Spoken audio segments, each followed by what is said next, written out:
Zombie apocalypse.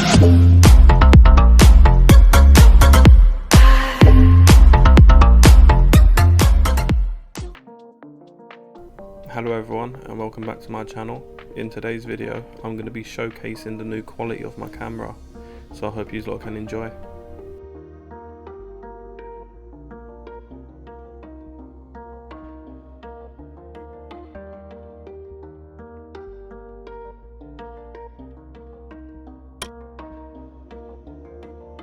I'm starting this video out by showing you how you can use 3 squares to chop your fit into the right set. The bolt lifts the pipe up to the right set, which is 20mm. Then I use a level to line up the face of the elbow with the end of my table, which I know it will be running square. Then I use a square on the end of the table and I line my other 2 squares up to that, so then I know that everything's running square onto each other, which allows me to mark the elbow to be chopped. But in this case I ended up using my digital level to find the angle and then chopping the pipe at the saw to match this angle. By the elbow sitting on the bolt, it gives me the correct set, which was 20mm. So when it rests on it, I know that the set is going up 20mm and I don't have to worry about putting a tape measure and checking from the top of the pipe to the top of the elbow later on. I could then level it off the second orientation and then mark up where I'm going to chop it to the length. I always make it longer so I can chop it down to make sure that it's the right measurement, because often working with degrees can throw your measurements off.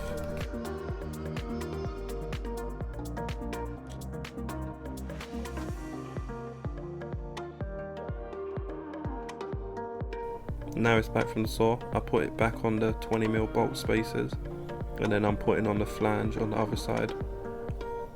There wasn't enough space to use my spider clamps, so I'm doing it the old fashioned way, resting it on a V-stand.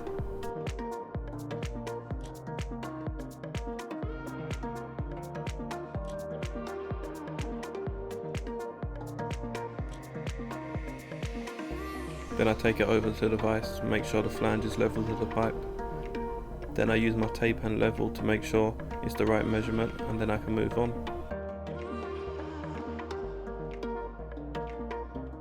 The next step is tacking up the T and the 45 using my 3mm spacer. In this case here I put the level onto the top of the T. People say you shouldn't, but I know I can always fill gaps, and I'd rather the T look square and straight rather than the butt weld edges that you're going to weld look square.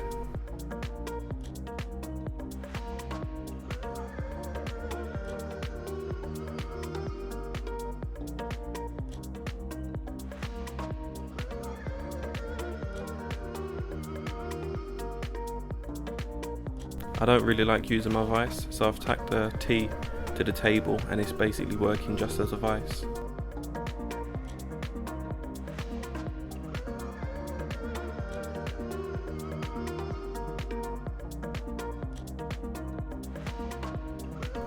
Next I'm dry fitting my T and 45, making sure it's the right measurement before I move on to the next step.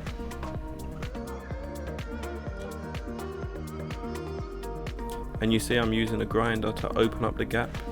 Anytime I put my tacks in, I like them to be nice roots as well, so I always open up the gap if the gap's closed. And then now I can take it over to my captain's wheel and then weld it up. I've heard different names for this captain's wheel. I know in America you lot like to call it rollout wheel, but in the UK I've only ever heard captain's wheel. So I use the Fronius root setting and I root it at 150 amps, and then I put a cap on it. This is my 6-inch setting, which is 220 amps. Anytime you've got 2 welds next to each other like this, it's always important to manage the heat. Usually if this was a smaller pipe, I would weld one weld, move onto another pipe and then come back to the last weld, just so the pipe doesn't have too much heat, because too much heat affects the look of a weld. It makes it come out flat and also dark, and it doesn't look too desirable. Here's me capping, nothing special really.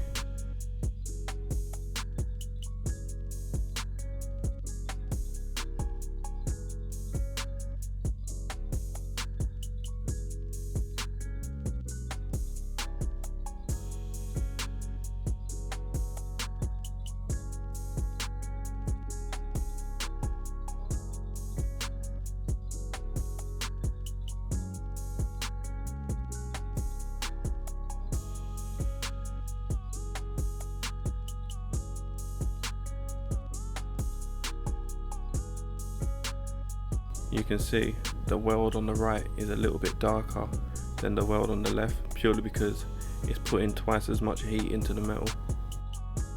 Now I'm moving on, welding the second part. And you may not always see it, but I'm always using my extractor. It's just usually out of the camera focus.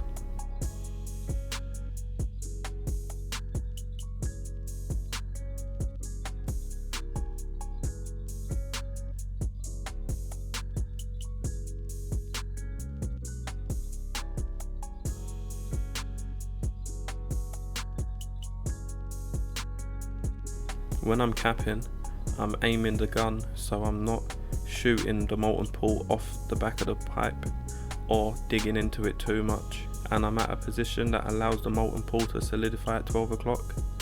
That's what gives it a nice finish.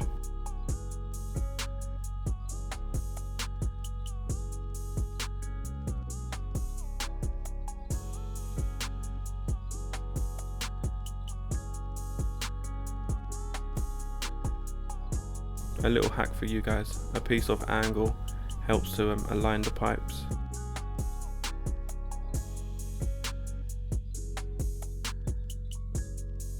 I put my first 2 tacks on it and then I lay it flat.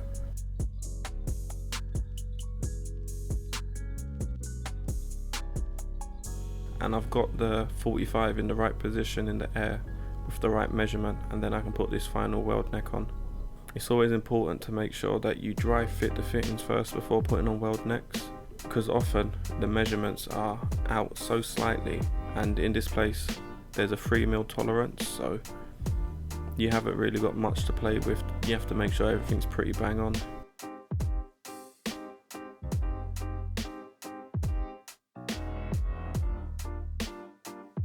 I've moved over to the vise and I'm just now putting on the final fitting. The reason why I welded the one butt weld earlier instead of welding it now is because I don't like welding too many butt welds next to each other, just in case the pipe pulls out of whack. And also I had to lock in the 20mm set, and also it's because I didn't want a double handle.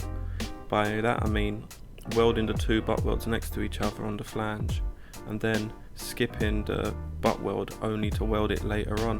While it was in my captain's wheel, I wanted to get it welded there and then.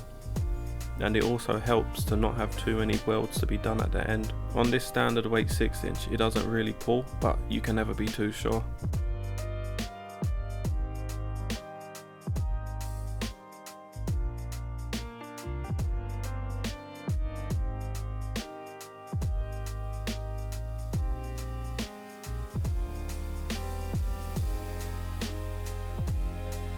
And I've noticed when lining up my sockets, I'm checking the level on top of the pipe, which is a bad habit I'm going to get out of it.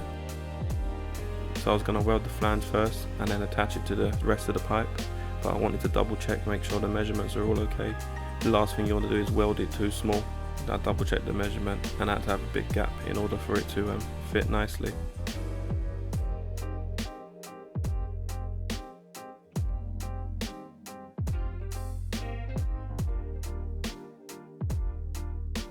And you can see now the long piece has to attach onto the 45.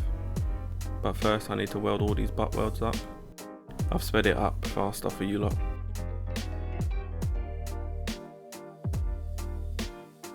But if you notice, some welds are doing quarters and others I weld all the way around, and that's mostly because of the weight. I don't want the pipes to sag with the weight or tacks to snap. So the flange has no weight on it, you can feather that right out.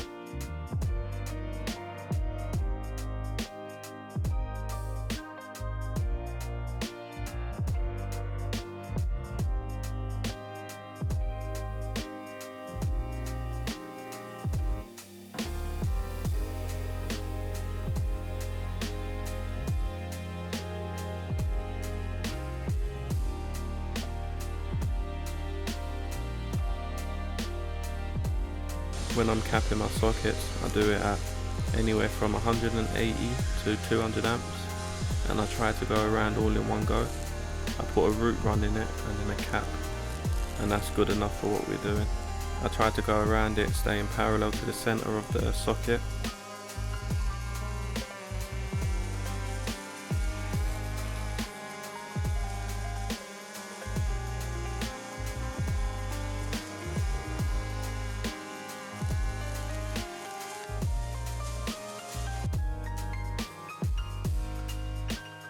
Here I'm just checking the measurement, making sure everything's all adding up. You can see why you're wanting to check and make sure your measurements are perfect right away along. The last thing you want now is to measure it. Turns out the pipe is 5mm too long or too short. That'll be a nightmare.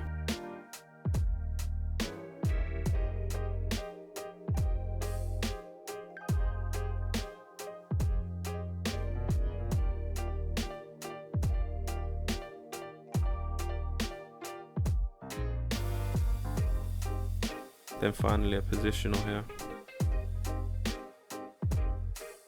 All my positionals are welding quarters. The gap was a little bit big, so I was wiggling the torch, making sure I was catching both edges.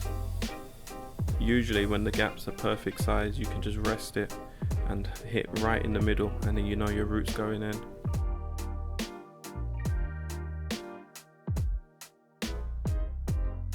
Every step of the way, I'm checking to make sure the route goes in. That way there, if you see any problems, if you're missing edges or anything, you can adapt for the next weld. You don't want to go at it, weld all in one go, find out that your gap or your settings was wrong, you didn't get any route, and now you've got to cut it all out rather than a quarter getting cut out.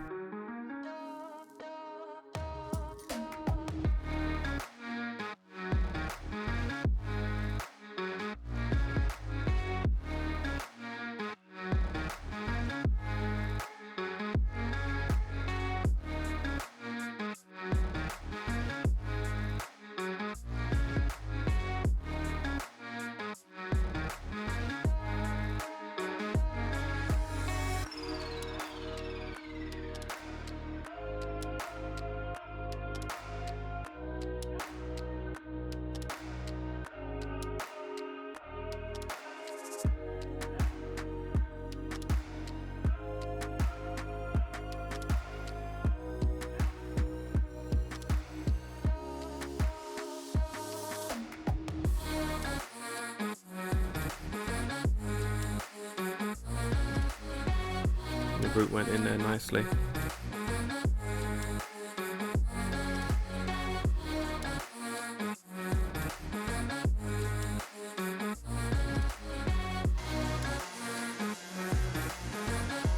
Now I'm capping it. The pipe isn't thick enough to need a fill and 2 passes, so all I'm doing there is 180 amp pass on the bottom, making sure I focus on the 45, and then I can put my second run on top with the power a little bit lower.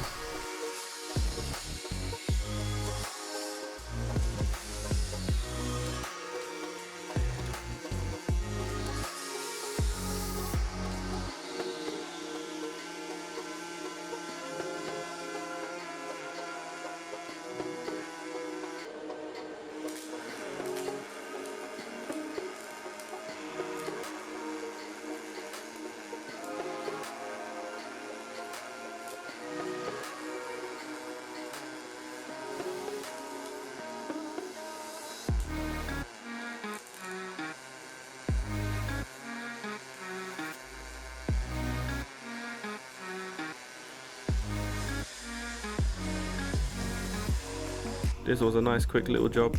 I wasn't really going to record it, but I thought, hey, why not? And if you like what you see, leave a like, drop a comment and subscribe for more videos just like this.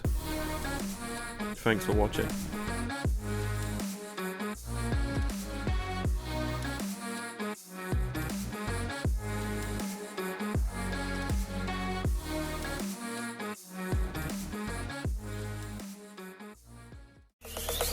Zombie apocalypse.